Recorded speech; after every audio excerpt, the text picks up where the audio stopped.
कोकणातील प्रत्येक अपडेट जाणून घेण्यासाठी आजच माझे कोकणच्या सोशल मीडिया प्लॅटफॉर्मला लाईक, फॉलो आणि सबस्क्राइब।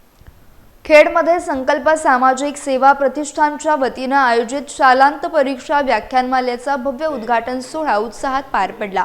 यावेळी पोलीस उपनिरीक्षक रोहिदास केंद्रे यांनी विद्यार्थ्यांना मार्गदर्शन केले। ही व्याख्यानमाला ग्रामीण विद्यार्थ्यांच्या आयुष्याला नवी कलाटणी देणारी ठरेल।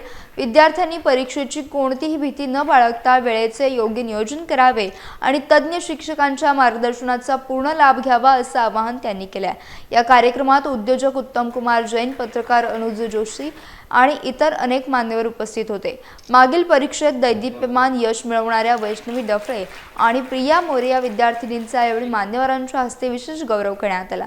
संस्थेचे अध्यक्ष अशोक सकपाळ यांनी गेल्या 16 वर्षांपासून सुरू असलेल्या या उपक्रमामुळे ग्रामीण भागातील शैक्षणिक गुणवत्ता सातत्याने उंचावत असल्याचे नमूद केले।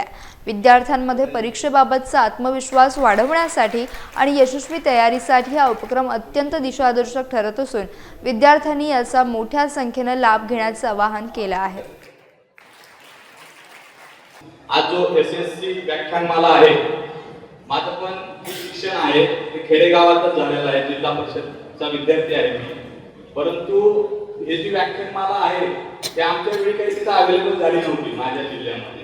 हे मी जेव्हा वाचलं एसएससी व्याख्यानमाला, हे तुमच्यासाठी जी अभ्यास काय असा ब्रॉड एकदम असाही नाही आणि तुमचा जी अभ्यास आणि हे जे मार्गदर्शन करतायत सर, एकंदरीत तुम्हाला गावात खेड्यातून तुम्ही येता येते। ही व्याख्यानमाला मी बघितल्यानंतर असं जाणवलं सर की जी एमपीएससी द्यायची किंवा जी आयआयटीला कसं जायचं, ह्या जे प्रशिक्षण असते त्या परीने जर हे 10वीसाठी द्यायचं विद्यार्थ्यांना, म्हणजे बेस तुमचा बेस सुद्धा आहे 10वीच आहे।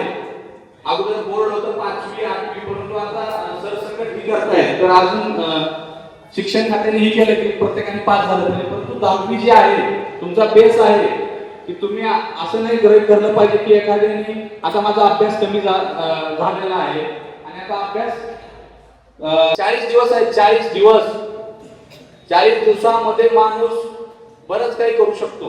स्वतःची क्षमता स्वतःच आणली पाहिजे।